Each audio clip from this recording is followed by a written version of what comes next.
Roman Reigns is the best thing in WWE right now. No question mark. No question mark on this one because it is a fact. It is a statement and it is true. Welcome to the WrestleTalk podcast review of SmackDown. I am Corporate Chopper. I'm joined by Randy Andy Datson.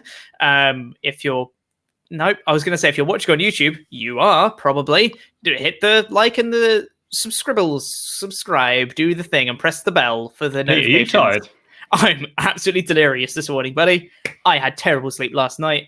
I'm very tired, so sorry if this is awful today. Bear with us. I have also been up to watch SmackDown very early and the G1. So also go over to Wrestle 2 quickly and after this stream and watch G1 Night 1 along with myself and Tempest. It was a lot of fun and we'll be doing that a lot over the next month or so. So please put the bell on for Wrestle 2 so you can follow along with all of those, even if you're American.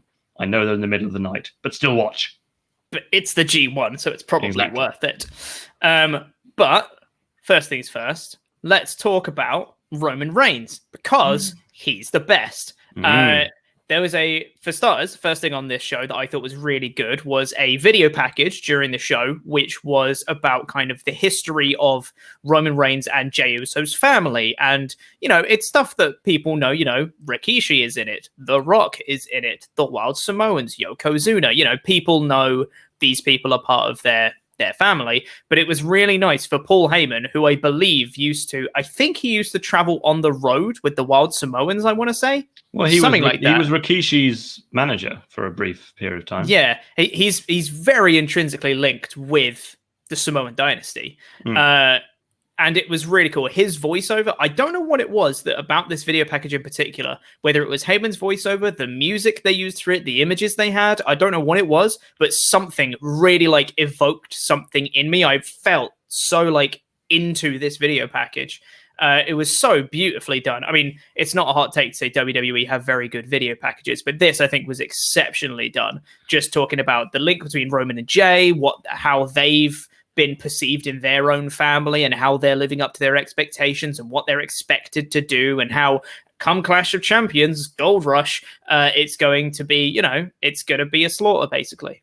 I'm going to say, I think that everything they've done has made Roman's eventual just utter destruction of Jey is going to be so much, I wouldn't say satisfying because Jey's not done anything wrong, but it's going to be that is good booking. They have well done WWE, and you don't say that all that much anymore. So genuinely, this match needs to be just not a burial because I obviously don't want Jey Uso to never be able to wrestle look good again, but just an absolute destruction of him. I don't think that would bury him. I don't want him to get a move in. Me neither. I want him to get absolutely destroyed. And it's nothing against Jey Uso because I really like the Usos in particular. I think they're a fantastic tag team. And Jey Uso has been really proving himself, as we saw in the tag match last week and in the street fight on this week. He's a really good wrestler. I really, really like Jey Uso. I want him to get annihilated because I want Roman to be the coolest. And the way he's going to be the coolest is by murdering him. But another thing that really added to this fantastic booking that WWE have been doing with Roman was this Samoan street fight, which was the main event, which was so fast-paced. It did not let up. It was spot through the whole thing. It was short, sharp, and it's exactly what it needed to be. And I think the booking through the match and afterwards was absolutely perfect. So I'll run through it first, and then we'll talk about it afterwards. So essentially, it came out. Reigns was out first and cut a very quick promo of him just saying, don't get it twisted. I just want to let you guys know that, I can still wrestle. I'm going to kill everybody. I can. I just don't have to all the time. So he came out. Jey came out. Sheamus and Corbin came out. And from the off, you could see that Jey was getting in a lot more offense than Roman. Roman was just kind of standing there, occasionally throw in a punch kind of thing. But then he got dragged to the outside. He was just kind of vibing in the ring while Jay, Sheamus, and Corbin were resting on the outside. But then he got pulled to the outside by Sheamus, which is when he kind of ticked off, started hitting them. He got thrown over the commentary table. He got 2-on-1 ganged up by Corbin and Sheamus, got thrown over the commentary table, left Jey Uso alone in the ring, who got a double powerbomb through a table, kicked out, which was a nice little thing for Jey Uso to be like, I am a Universal title contender. Like, I can kick out of this stuff, which was nice. But then after that, after he kicked out, Roman came back, he fired up, speared Sheamus through a barricade on the outside, which was amazing. And then when he got into the ring and when Corbin was there, Jey Uso from out of nowhere hit Corbin with the Universal title. Brilliant bit of booking. Brilliant bit of booking. Turned around into a spear from Reigns, and then somehow Jey Uso was already on the top rope because Roman had to literally scramble away from Corbin, like a look of panic on his face, like, oh God, because Jey Uso had already leapt off the ropes going for a splash onto Corbin. So Roman had to move out of the way, like really like panicked on his face as Jey hit the splash and pinned Corbin for the win. So it was like Roman showed up, but he didn't win because Jey Uso did. Yeah. So good. Because it was the opposite of what happened last time, where Roman stole the pin, basically. Like, he wanted to be the guy who won the match. Roman could easily have pinned Corbin off that spear, but he was like, oh, there's a flying Uso. Yeah. So Jey got the win, and they sort of, they celebrated together, but there was a lot more to it than that, because you had the whole Jey was holding the title going, I like this. I like the look of this. And he was like, but no, it's yours, Roman. There you go, cuz. And then Roman's like, yeah, cool. And as soon as Jey turns around, Roman's like, that's my title. And I haven't been to Samoa, so I don't know, but I imagine this is what a lot of the Street Fights are like. It's two on two. And usually there's an Irish bloke and an American guy there as well. Totally, yeah. What I really liked after this match was, Jey grabbing the title as Roman was kind of looking at the title on that was laid out on the ring. As he stepped forward to get it, Jey picked it up instead, was staring at it for a while, teased like celebrating with it, but instead chucked it to Roman. And the smiles, the embrace, and then as Jey's walking off, he just gets very angry afterwards. I'm so excited for this match. I cannot wait because, like we said before, I just want Roman to murder him. It's going to be so fun. And I think that this character work from Roman and Paul, Jey, basically everyone involved in the main event, I think everyone did such brilliant work with this. Like, the booking has been absolutely phenomenal for Roman. And for the first time in a long time, someone in WWE feels like a superstar. Roman Reigns feels like a proper main event caliber talent that no one else is on his level. And once again, it's just, you have the resources to put this much effort into all of your stories. So why don't you do it? Like, I feel like I'm being negative here, but when you see this sort of thing happen, it's like, wow, this is amazing. So why are you doing all that stuff on Raw, which is so the opposite of what it could be?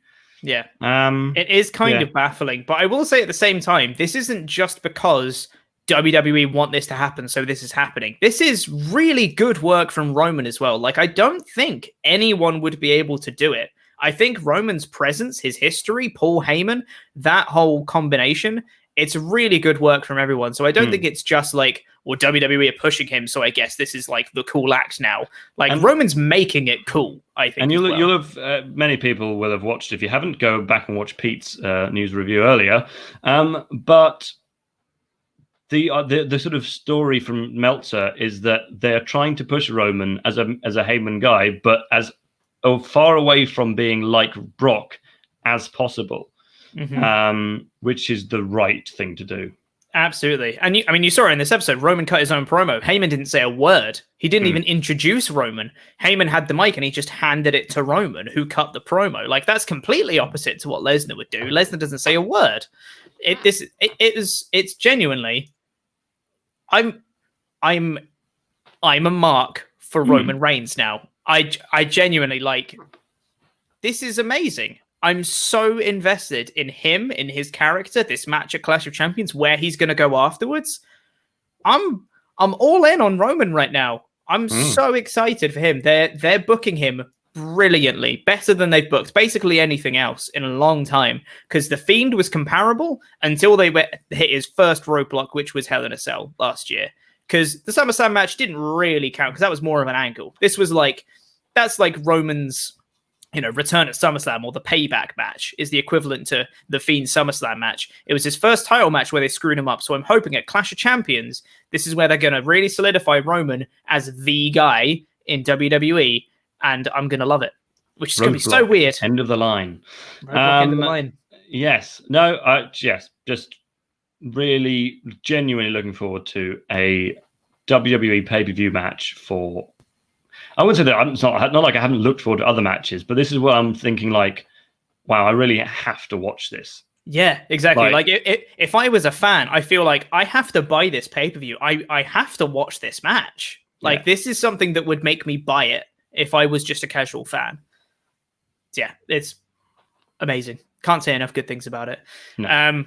But before we get in with the play-by-play of the rest of the show, just a very brief plug, as you can see underneath me on the YouTube version, or if you listen to the podcast, listen up. There's a brand new Pledge Hammer t-shirt exclusive for our Patreon backers. So head on over to patreon.com/WrestleTalk to get yours now. It's available for our... Do you mind squeaking your chair, Mr. Datson? I'm trying to look like I'm wearing it. You're not, because you don't get one. But I do, though, because I'm awesome. So yeah, head on over to Patreon. It's available for our $50 plus backers, but at no extra cost at all, including shipping wherever you are in the world. So head on over to our Patreon page. And if you don't want to pledge at the $50 tier, that's cool. We've got a load of other tiers that are super duper cool. So go and check them out. Patreon.com/WrestleTalk. That's the plug over. But now let's get on with the play-by-play of the rest of the show. SmackDown opened up with the dirt sheet this week. And this week, let's flip a coin. Is it funny? Is it not? Oh, it's the not funny one this week. Because, it wasn't great. It was basically Miz just saying, because he revealed on Talking Smack that he'd essentially been the one to cause Mandy Rose to move over to Raw. Do you mind squeaking your chair, Mr. Datson? Good God. Sit still, will you? We're doing a podcast. This guy. Can't get any professionals around here, can you? Jeez. Well, you can. Mr. WrestleTalk is very professional. How dare you? Miz comes out, says that Mandy Rose has moved to Raw, and basically says that he's done it to help Otis. Mandy was the thing that was holding him back from reaching the upper echelons of the SmackDown roster, which is, of course, a lie. But then Otis comes out because he doesn't like what Miz is saying, and he just murders him. And Morrison. They just beat the ever-loving S out of them. And then once they're done, they go back for some more. They just absolutely destroy them. And then Miz said some line about tidy whities, about Otis. And then as it turns out, they strip him down and he's got tidy whities on. Comedy. God, that's funny. I'm actually still over. I've been laughing all morning. Just because I've really struggled not to. Yes, it was. Yeah, like you said, it's the week that it's not funny at all, really. And then it got even more strange because then Miz said he was on the phone and he was like, "Do you see that? Is it enough?" As if like he's trying to sue a wrestler for beating up a wrestler in a wrestling ring. Yep. He's Miz backstage said it's all part of the plan. Morrison gets on the phone, says, "Did you see it? Is it enough?" And then he kind of smiles and walks away. And then later on in the show, which we'll talk about now because it's linked, Otis and Tucker are backstage. A guy comes in and says, "Are you Otis?" And then hands him an envelope and says, "Like, you're being sued." And then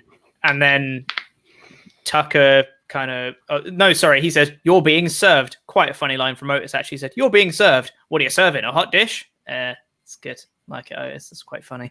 The way he says it was great. He's Otis. I love Otis. But I like him a lot less since he won Money in the Bank. Weirdly. No, Otis has a T in it. Otis. Otis. Otis. And then his teammate Ucker, he reads the lawsuit out and basically says you beat up Miz too much, so you're getting sued. And for some reason, that means that he's going to have to drop the Money in the Bank briefcase. Don't really get the legal loophole there, but well, given that all Money in the Bank briefcase holders spend most of their time hitting people with the briefcase and not getting sued, this does not make any sense. No, this is lazy, is what it is. To just say you beat up Miz too much. So it really feels like they are going to put the briefcase on Miz. This feels like they're going, crap. Otis isn't as hot as he used to be. He cannot possibly challenge Roman Reigns for the Universal Championship. Is it enough of a chicken S-word heel that he can fail to cash it in? And it'll be like, well, it was the Miz, so it doesn't really matter. Yeah, totally. I could see that's where this is going. It's definitely them going, oh, we shouldn't have put the briefcase on Otis. Yeah. Damn it. So now they're trying to find a way to take it off him, but they can't think of a proper way to do it, so they're just going to fudge it with some bad storylines. I will say for this, if I'm going to say a positive, at least this storyline has a point now. Yeah. If it's going to get the briefcase off him, at least it's something more than them just saying, I'm going to steal your briefcase, lol, lol, lol, lol. Oh no, it's a sandwich. But don't worry, everyone. We're going to be a lot more positive from here on out, because the rest of the show was very good. Yes, it was. After that, we got Cesaro versus Gran Metalik.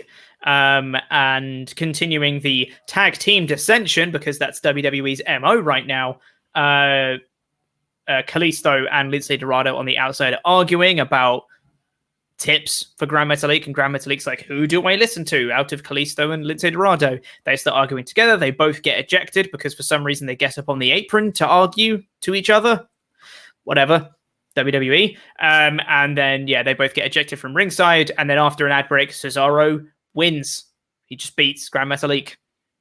So clean. There has been a rumor coming out of SmackDown from not the most reputable source, but there's a source who is saying that Vince hated this match so much that he was calling for it to be cut during the break. Like they were calling for it to be finished and then show, oh, while you were away, Cesaro won. That is the suggestion. Damn. Yeah, apparently he hated it that much, but imagine that. Imagine hating a Cesaro Gran Metalik match. Yeah. Couldn't be me. I thought it was fun. It was okay. Nothing wrong with it. Yes, but I don't see why the Lucha House Party have earned a title shot. They haven't. I mean, Kalisto pinned Cesaro last week, and that's it. So, natural progression. Cesaro can quite easily beat Gran Metalik on his own. They just got rolled up last week via distraction from Street Profits, so naturally, Lucha House Party get a title shot. Makes perfect sense. Clash of Champions. Everybody gets a title shot. After that, it was a moment of bliss, with Bliss's guest actually being Nikki Cross instead of being her co-host. Ooh, Alexa. Yeah. I thought this was good. There is no story between Nikki Cross and Bayley right now. No. They haven't interacted. Nikki tried to make a storyline between them. Tried to fudge it in there. Yeah. And I know that, but I struggled to get past the whole storyline that they were doing. I mean, less than 2 months ago about Nikki is like, this is my last chance to win the belt. And now it's which makes no sense at the time, by the way. No, because it's like, why are you getting fired? Are you leaving? Because it's like, there's either whole once in a lifetime matches or, oh, we'll never see this match again, or wow. It's like, no, you will. This is wrestling. People wrestle each other all the time. We'll see this again. Oh, well, they've tried, but it's kind of, there is no way in hell that Nikki's winning, because why on earth would they do that right now? And I can see I can just see Alexa costing Nikki. That would make the most sense. but also it would make perfect sense for Bayley just to beat Nikki in a kind of more brutal heel way. Yes. Or Agreed, just yeah. get herself disqualified. Yeah, that could also work. I'd less like that. I think either Bayley should win clean, and then afterwards Alexa kind of fully turns on Nikki. Oh no, Nikki, are you all right? Are you all right? Okay, here's your sister Abigail. Are you okay? Something fiend, Sister Abigail. So Nikki cuts a promo on Bayley, trying to get that storyline in there, but then she says, "But really, Alexa, are you okay? What's going on with you?" Alexa actually recognized it. Instead of like denying that it doesn't happen or it doesn't exist or anything, she does say, "I don't know, I can't explain it. Like something just like comes over me. I can't explain it." But then she gets interrupted by Lacey Evans, who comes out and just says they're a bunch of nasties, something promo, America, whatever. But then she says that Nikki Cross doesn't have a mean streak. Nikki Cross, former member of Sanity, doesn't have a mean streak. Don't know who Sanity are, mate. I mean, were they that NXT thing? Apparently. Whatever. But then they have a match and Nikki wins. Pretty. The match itself was fine. I thought that Nikki had a really good finishing sequence. She fired up quite nicely. And there was a nice thing where she did a tornado DDT. Then she held on to her neck as she got her up. She maintained neck control as she got up and then put her up on the ropes for the neck breaker, which was cool. But then afterwards, Lacey kind of crawled over to the commentary table to Alexa, who was there on commentary. Uncool podcast launching on Tuesday, if you didn't know. God, they plugged that a lot. And then...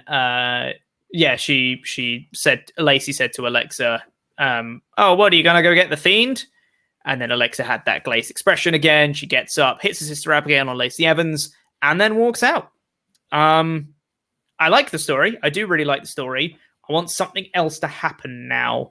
I think it's reached its pinnacle of her responding to the name Fiend by hitting Sister Abigail on someone. That's cool. Got that under wraps. Now we need the next step, I think. So still a really good story, still invested. Just needs something else to happen now. Yes, but speaking of women's stories, this is just getting really quite brilliant with Sasha Banks, who was interviewed from the Performance Center next, and she kind of used it to talk about how she used to be best friends in the world, as they do in the women's division. But it was much more than that. It was kind of like very emotional, and they were talking about how they kind of used to like walk the halls of the Performance Center together, and that her betrayal is really hard to take. And to really capitalize on this, Bayley turns up and just kills her again, almost destroys her neck, tries to once again wrap her head in, or she does wrap her head in a chair, but manages, or the she's stopped by other people in the Performance Center, by WWE's increasingly improving security team. Mm-hmm. Yeah, they actually managed to stop something. My only criticism, I thought this was a really good promo from Sasha. Like she sold the emotion really well, wearing a comical neck brace, which was brilliant, great touch. And then you just see it like kind of zooms in on Sasha, and you just see from behind her some movement, and it's just a chair coming at the back of Sasha's head, just bonk, like really good. My only criticism of this segment is that I feel like Bayley should have stamped on the chair again. She should have been able to do it, because I think, I don't know what the plans are for Sasha, but I think it would have made Bayley the ultimate heel, and for her to write out Sasha for another long while, because I don't think she should be showing up anytime soon. This could have been like you're out till Royal Rumble now. Yeah. Like you are out to Royal Rumble. That because right now it's kind of like, okay, I sort of expect her to be out for a month and a half. But now it's like, if she had done the step again, I'd be like, wow, that's a 4-month thing that you can milk this now. Totally, yeah. I mean, she's got Mandalorian to plug, so I would have preferred if Bayley had done it. But regardless, still a very fun segment. Still super into the story. I just don't want them to prematurely bring Sasha Banks back. There we go. Don't want them to bring her back prematurely. I think she should sell it and be out for a little while, at least maybe till Survivor Series would be great. Yeah. Speaking of the Mandalorian, God, I hope she doesn't do her Boston accent as a Jedi. Hey, What's she I'm gonna a do instead? Jedi. I'm from Boston. That's an amazing Boston accent, mate. I'm Sasha Banks, the You should Jedi. do that more often. After that, we got a matchup that I didn't know I wanted until it started. AJ Styles versus Sami Zayn. Why did you not think you wanted that? That was obviously It's not that I didn't match. think I wanted it. I just didn't realize how much I wanted it until it begun, and I was like, "Oh my god, this is AJ Styles versus Sami Zayn." Fun match. Both of them are really good. Yes, that. Both of them are really good. And I think they worked really well despite the heel versus heel dynamic. They really made it work for both of them.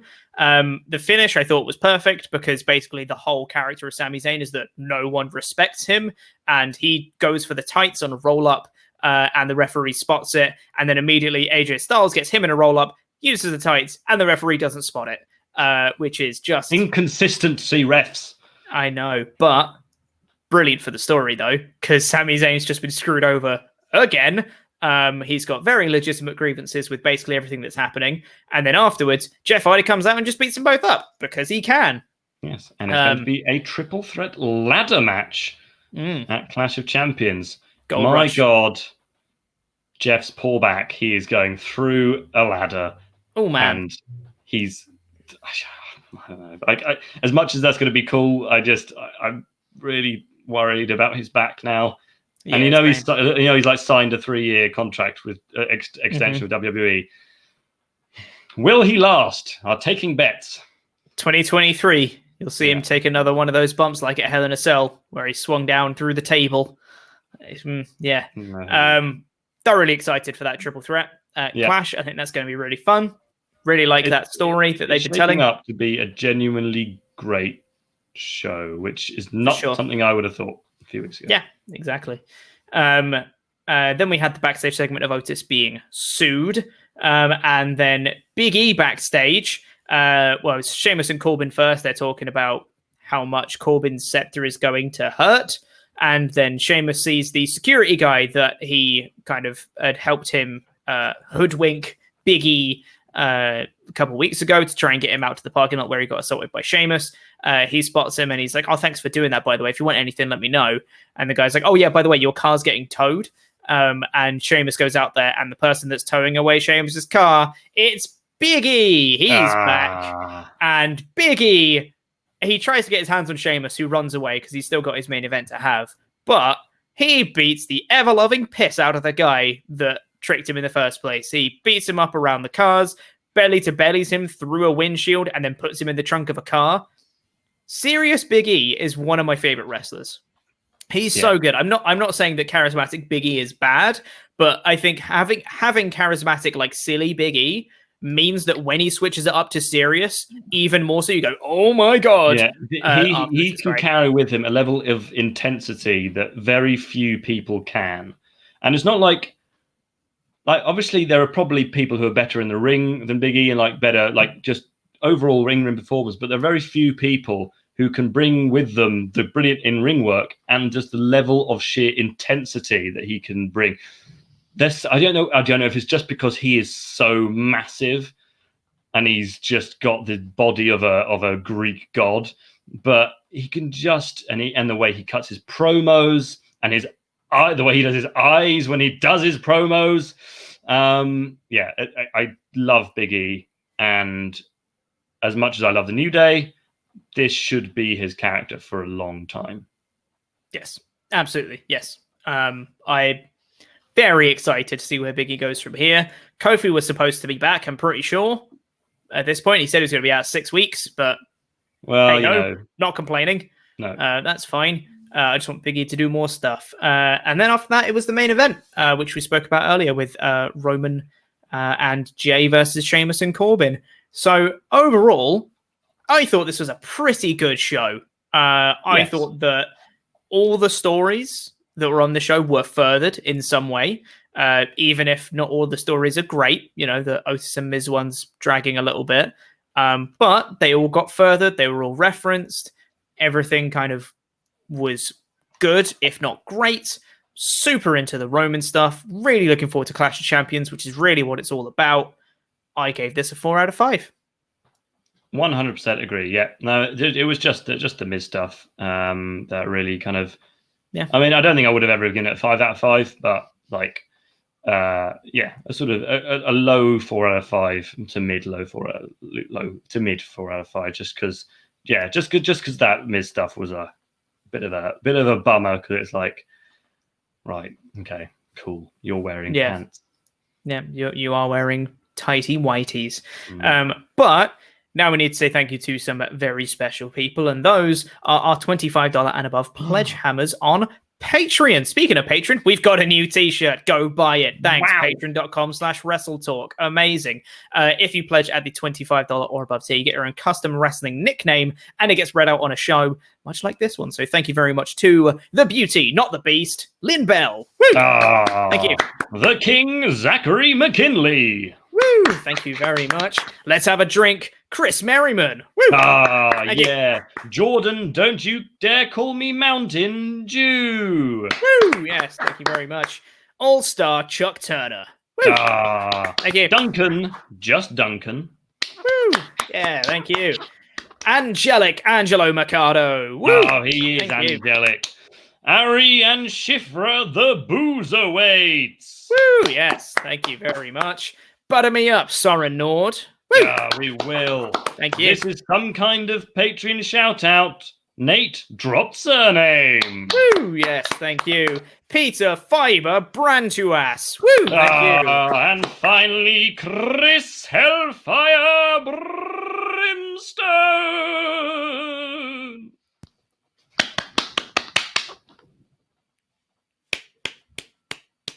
Yes, Chris. Awful. Really need to get on to Mr. Davis. No, he's off for a week. Damn it. I can't speak to Mr. Davis. Tell Mr. WrestleTalk. I'm sure he'll sort it out. Yes, I'm sure he'll sort it out. Very efficient. Anyway, thank you all for watching this episode of the WrestleTalk podcast. Please press the videos that have just appeared on the screen to catch up with the latest awesome WrestleTalk things, and the button in the middle that may become a pledge hammer on Patreon, where you can get your pledge hammer t-shirts. Go get them. They're really good. They're comfortable and everything. It's really good. Like, subscribe, enable notifications. I've been Corporate Chopper. This has been Randy Andy Datson, and that was a very squeaky chair and also SmackDown.